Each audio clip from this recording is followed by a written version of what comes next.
ഞാനിപ്പോൾ ഉള്ളത് മേപ്പാടി കമ്മ്യൂണിറ്റി കിച്ചൻ്റെ പരിസരത്താണ്. ഇവിടെ നോക്കൂ, ഇപ്പം ഒരുപാട് ആളുകൾ ഈ ജില്ലയിലെ ദുരിതാശ്വാസ ക്യാമ്പുകളിൽ കഴിയുന്നുണ്ട്. നൂറുകണക്കിന് ആളുകളാണ് കഴിയുന്നത്.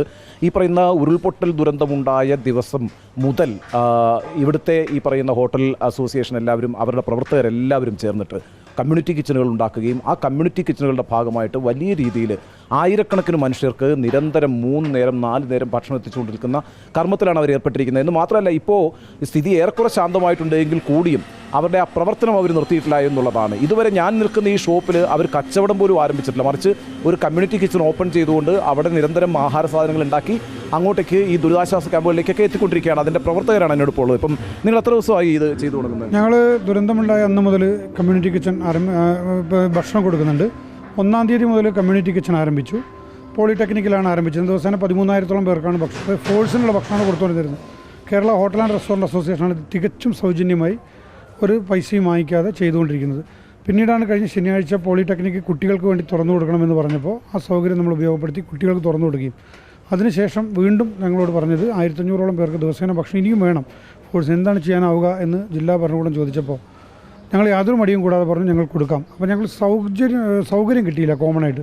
അപ്പോൾ ഞങ്ങൾക്ക് വളരെ ഹൃദയത്തിൽ തള്ളി പറയാം, ഞങ്ങളുടെ ഹോട്ടൽ അസോസിയേഷൻ്റെ ജില്ലാ കമ്മിറ്റി അംഗവും മേപ്പാടി യൂണിറ്റിൻ്റെ ഭാരവാഹിയും രമേശ് ചേട്ടൻ്റെ നടുവത്ത് കിച്ചൺ എന്ന് പറയുന്ന ആ ഹോട്ടൽ അടച്ചിട്ടുകൊണ്ട് തന്നെ ഇത് നമുക്ക് കമ്മ്യൂണിറ്റി കിച്ചൺ ആക്കാമെന്ന് പറയും. അദ്ദേഹത്തിൻ്റെയും ഭാര്യയുടെയും ഒരു നല്ല മനസ്സ് ഞങ്ങൾ സ്വാഗതം ചെയ്യുകയും അവിടെ ഇപ്പോൾ ഞങ്ങൾ ദിവസവും ഈ പറഞ്ഞ പോലെ ജില്ലാ ഭരണകൂടം ആവശ്യപ്പെടുന്ന 1,500 പേർക്ക് രാവിലെ 500, ഉച്ചയ്ക്ക് 500, വൈകുന്നേരം 350 അല്ലെങ്കിൽ 500 ആ നമ്പറിൽ ഭക്ഷണം ഞങ്ങൾ കൊടുത്തുകൊണ്ടേയിരിക്കുന്നുണ്ട്.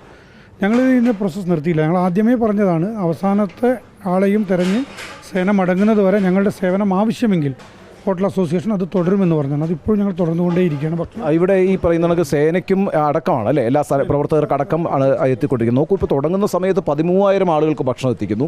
അതിനുശേഷം പിന്നെ ഈ ക്യാമ്പുകളിലേക്ക് നിരന്തരമായി ഭക്ഷണം എത്തിച്ചു കൊടുത്തുകൊണ്ടിരിക്കുന്നു. ഇതിൻ്റെയൊക്കെ ഒരു എങ്ങനെയാണ് നിങ്ങളിത് ചെയ്തെടുക്കുന്നത്? ഇതിൻ്റെ ഒരു വലിയ പൈസയുടെയൊക്കെ ഒരു ആവശ്യം വരുമല്ലോ. ഇത്രയും ആളുകൾക്ക് ഭക്ഷണം കൊടുക്കണം, അപ്പോൾ വേണമെങ്കിൽ അരിയും മറ്റു സാധനങ്ങളൊക്കെ വാങ്ങിക്കണം. അപ്പോൾ ഇതൊക്കെ എങ്ങനെയാണ് ഇതിൻ്റെ ഒരു പണസമാഹരണമൊക്കെ നടത്തിയിട്ടുള്ളത്? കേരള ഹോട്ടൽ റെസ്റ്റോറൻറ്റ് അസോസിയേഷൻ മുഴുവനായി ഏറ്റെടുത്തതാണ് ഈ പണച്ചിലവ് കാര്യങ്ങളൊക്കെ. പിന്നെ ഇത് കൊടുക്കുന്നതിന് നമുക്ക് അതീവ സന്തോഷം തോന്നുന്നത്. കാരണം എന്ന് വെച്ചാൽ ഒരു ക്ഷീണയില്ല, ആത്മാവിൻ്റെ ഉള്ളറകളിൽ നിന്ന് തട്ടിയാണ് നമ്മളെല്ലാവരും ഈ ഹോട്ടൽ മുതലാളികൾ ശരിക്കും ഹൃദയവും മനസ്സും സമന്വയിപ്പിച്ചുകൊണ്ട് ഈ കത്തിജ്വലിക്കുന്ന ഈ മനസ്സുകൾക്ക് നമ്മൾ ഈ ഭക്ഷണം കൊടുക്കുന്ന വളരെ സന്തോഷം തോന്നുന്നത്.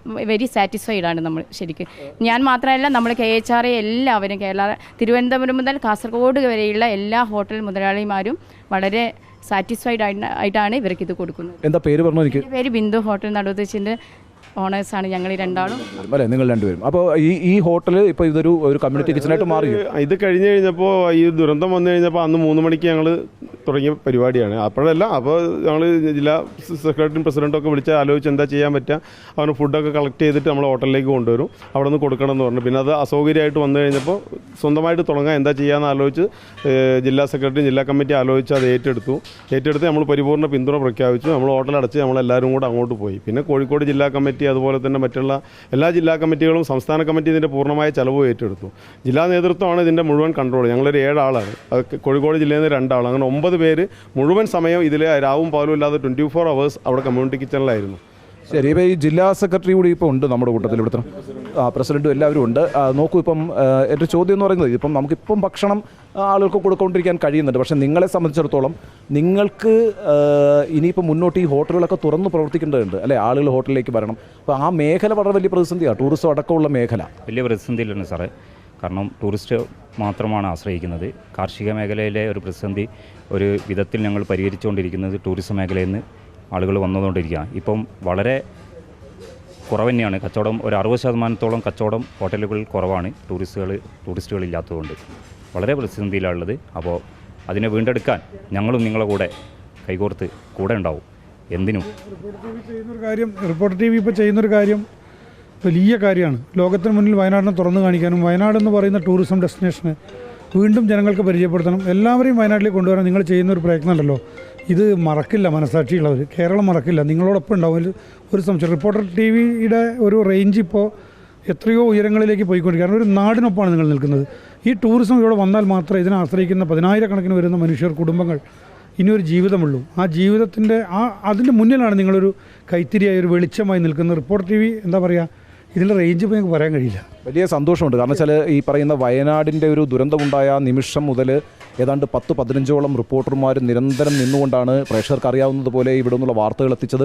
അവരിവിടുന്ന് വാർത്തകൾ റിപ്പോർട്ട് ചെയ്യുക മാത്രമായിരുന്നില്ല, ഇവിടുത്തെ സഹായ സന്നദ്ധ പ്രവർത്തനങ്ങളിൽ ഭാഗമാക്കിക്കൊണ്ട് അതിനകത്ത് അവർക്ക് ചെയ്യാവുന്ന കാര്യങ്ങളെല്ലാം ചെയ്തുകൊണ്ട് ഇതിൻ്റെ ഒരു ഭാഗമായി നിന്നുകൊണ്ടാണ് വയനാട്ടിൽ നിന്നുള്ള വാർത്തകളെല്ലാം റിപ്പോർട്ടർ TV സംപ്രേഷണം ചെയ്തുകൊണ്ടിരുന്നത്. ഈ ദുരന്തത്തിൻ്റെ പശ്ചാത്തലത്തിൽ ആ ദുരന്ത സാഹചര്യങ്ങളെ റിപ്പോർട്ട് ചെയ്ത് അവിടെ അവസാനിപ്പിക്കാൻ റിപ്പോർട്ടർ TV തയ്യാറായിരുന്നില്ല. മറിച്ച് എന്താണ് ഇനി നമുക്ക് ചെയ്യാൻ കഴിയുക, നമ്മളുടെ മുൻകൈയിൽ എന്തൊക്കെ കാര്യങ്ങൾ ഇവിടെ ചെയ്യാൻ കഴിയും, അങ്ങനെ ഒരു ആലോചന റിപ്പോർട്ടർ TV നടത്തിയതിൻ്റെ ഭാഗമായിട്ടാണ് ഈ വലിയ മഹാറാലി ഞങ്ങൾ സംഘടിപ്പിച്ചിട്ടുള്ളത്. ഈ മഹാറാലി എന്ന് പറയുമ്പോൾ ഞാൻ നേരത്തെയും പറഞ്ഞിരുന്നു, ഇതൊരു പ്രകടനമല്ല, ഇതൊരു പ്രവർത്തനമാണ്. കാരണം എന്താ വെച്ചാൽ മഹാറാലി സംഘടിപ്പിക്കുമ്പോൾ കുറേ ബൈക്കുകൾ, കുറേ ജീപ്പുകൾ ഇങ്ങനെ സഞ്ചരിച്ച് പോകുന്നത് മാത്രമല്ല, ആ സഞ്ചാരത്തിനിടയിൽ ജനങ്ങൾ പുറത്തേക്ക് വരുന്നുണ്ട്, അതിന് പിന്തുണയുമായിട്ട് അതിനെ അഭിവാദ്യം ചെയ്ത്. അപ്പോൾ അങ്ങനെയൊക്കെ ജനങ്ങൾക്കിടയിൽ ഒരു ആത്മവിശ്വാസം ഉണ്ടാക്കുന്നതിൻ്റെ ഭാഗമായിട്ടാണ് ഈ മഹാറാലി സംഘടിപ്പിച്ചിരിക്കുന്നത്. 70 കിലോമീറ്ററാണ് ഈ മഹാറാലി കടന്നു പോവുക. ഈ കടന്നു പോകുന്ന വഴികളിലെല്ലാം വലിയ ജനപിന്തുണ കിട്ടുന്നു, അവർക്കൊക്കെ ഒരു ആത്മവിശ്വാസം ഉണ്ടാകുന്നു, സന്തോഷമുണ്ടാകുന്നു. ഈ മഹാറാലി അവസാനിക്കുമ്പോൾ 100 കണക്കിന് വീടുകൾക്ക് ഫർണിച്ചർ കൊടുക്കുന്നൊരു പരിപാടി കൂടി നമ്മൾ ചെയ്യുന്നുണ്ട്. കേരള ഫർണിച്ചർ മാർട്ടിൻ്റെ നേതൃത്വത്തിലാണ് നടക്കുന്നത്. 23 ലോറികളിലായിട്ടാണ് ഇന്നിപ്പോൾ ചുരം കയറി ഈ ഫർണിച്ചറുകളെല്ലാം ഇങ്ങോട്ട് വന്നിരിക്കുന്നത്. അതുപോലെ ഓട്ടോ റിക്ഷകൾ കൊടുക്കുന്നുണ്ട്, ജീപ്പുകൾ കൊടുക്കുന്നുണ്ട്. അപ്പോൾ അത്തരത്തിലുള്ള സഹായ പ്രവർത്തനങ്ങൾ കൂടി നമ്മൾ മുന്നോട്ട് കൊണ്ടുപോയിക്കൊണ്ടിരിക്കുകയാണ്. അതായത് ഒരുപാട് ആളുകൾ, ഒരുപാട് സംഘടനകൾ റിപ്പോർട്ടർ TV എടുത്തിട്ടുള്ള ഈ ഇനിഷ്യേറ്റീവിന് പിന്തുണയുമായി വന്നു എന്നുള്ളതാണ് നമ്മുടെ വിജയം. റിപ്പോർട്ടർ TV മുതൽ മുടക്കി ചെയ്യുന്നൊരു കാര്യമല്ല, മറിച്ച് ഒട്ടേറെ സംഘടനകൾ മുന്നോട്ട് വരികയും അവർ സഹായഹസ്തം നീട്ടുകയും ആ സഹായം എത്തിക്കാനുള്ള, ജനങ്ങളിലേക്ക് യഥാർത്ഥ അവകാശങ്ങളിലേക്ക് എത്തിക്കാനുള്ള ഒരു ഏജൻസി ആയിട്ട് റിപ്പോർട്ടർ TV പ്രവർത്തിക്കുകയും ചെയ്തുകൊണ്ടിരിക്കുന്നു എന്നുള്ളതാണ്. അതായത് വാർത്താ റിപ്പോർട്ടിംഗ് മാത്രമല്ല, ആ റിപ്പോർട്ടുമായി ബന്ധപ്പെട്ടുണ്ടായ ആ ദുരന്തവുമായി ബന്ധപ്പെട്ടുണ്ടായിട്ടുള്ള തുടർന്നുള്ള പ്രവർത്തനങ്ങൾക്ക്, ആ അതിജീവന പ്രക്രിയയ്ക്ക് എങ്ങനെ കൈത്താങ്ങാകാം എന്നുള്ള ഒരു ഇനിഷ്യേറ്റീവ് കൂടിയാണ് റിപ്പോർട്ടർ TV എടുത്തിരിക്കുന്നത്. എൻ്റെ കൂട്ടത്തിൽ ഇപ്പോൾ ബിന്ദു ഉണ്ട്. ബിന്ദു ഇവിടുത്തെ ഈ ഒരു ദുരന്തത്തിൻ്റെ പശ്ചാത്തലത്തിൽ ബിന്ദു കവിതയൊക്കെ എഴുതുന്ന ഒരാളാണ്. ഇപ്പം പ്രേക്ഷകർ കേട്ടിട്ടുണ്ടാവുമല്ലോ, ബിന്ദു സംസാരിക്കുമ്പോൾ തന്നെ കത്തിജ്വലിക്കുന്ന എന്നൊക്കെയുള്ള വാക്കുകളാണ്, ആത്മാവിൽ നിന്ന് എന്നൊക്കെയുള്ള വാക്കുകളാണ് ബിന്ദു ഉപയോഗിച്ചത്. അപ്പോൾ ബിന്ദുവിൻ്റെ ഒരു കവിത ഈ സാഹചര്യത്തിൽ നമുക്കൊന്ന് കേൾക്കാം. ഒരു കുഞ്ഞു കവിതയാണ് സാറേ. ജീവായുഷസിൻ്റെ ആരവങ്ങളിൽ കാതോർത്തു നിശ്ചലമായി നിന്നിടും ജ്ഞാനയാത്മാവിൻ്റെ ഉള്ളറകളിലെ സുഹൃതത്തെ മങ്ങലേൽപ്പിക്കാത്ത നിമിഷങ്ങൾ കൈകൊണ്ടിടുമ്പോൾ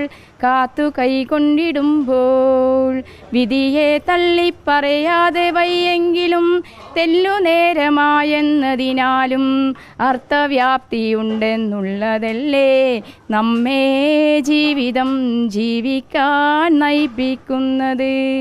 ജീവന്റെ തിരിനാളങ്ങൾ അത്രമേൽ പ്രകാശിതപൂരിതമാവുമെന്നോണം അത്രമേൽ ശോഭിച്ചിടും മുമ്പോട്ടുള്ള യാത്ര.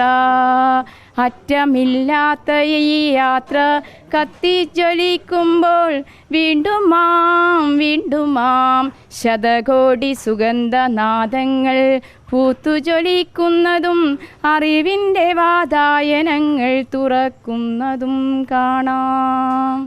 വലിയ പ്രതീക്ഷയുടെ ഒരു കവിതയാണ്. അതായത് ഈ ദുരന്തമൊക്കെ കണ്ടിട്ട് ഒരാൾക്കുണ്ടായിട്ടുള്ള പ്രതികരണം, ആ ഒരു മനോവിഷമമാണ് ഈ കവിതയിലെ വരികളിലൊക്കെ പ്രേക്ഷകർക്കും അത് അനുഭവിക്കാൻ കഴിഞ്ഞിട്ടുണ്ട് എന്ന് ഞാൻ വിചാരിക്കുന്നു. അപ്പോൾ ആ അർത്ഥത്തിൽ മനുഷ്യർ അവർക്ക് ചെയ്യാവുന്ന എല്ലാ കാര്യങ്ങളും ഇവിടെ വന്ന് ചെയ്യുന്നു എന്നുള്ളതാണ്. ഈ ജില്ലയിലെ ജനങ്ങൾ മാത്രമല്ല, ഞാനിവിടെ വന്ന് കാണുമ്പോൾ ഈ പറയുന്ന മഹാറാലിയിലേക്ക് ഇവിടുത്തെ കോഴിക്കോട് നിന്നും മലപ്പുറത്ത് നിന്നും കണ്ണൂരിൽ നിന്നും ഒക്കെ ആളുകൾ പങ്കെടുക്കാൻ എത്തിയിട്ടുണ്ട്. അതായത് വയനാട്ടുകാരുടെ മാത്രം പ്രശ്നമായിട്ട് ഇതിനെ കാണുന്നില്ലെന്ന് മാത്രമല്ല, അവരെല്ലാവരും വളരെ പിന്തുണയുമായി സഹായഹസ്തവുമായി വയനാട്ടിലേക്ക് വന്നിരിക്കുന്നു എന്നുള്ളതാണ്.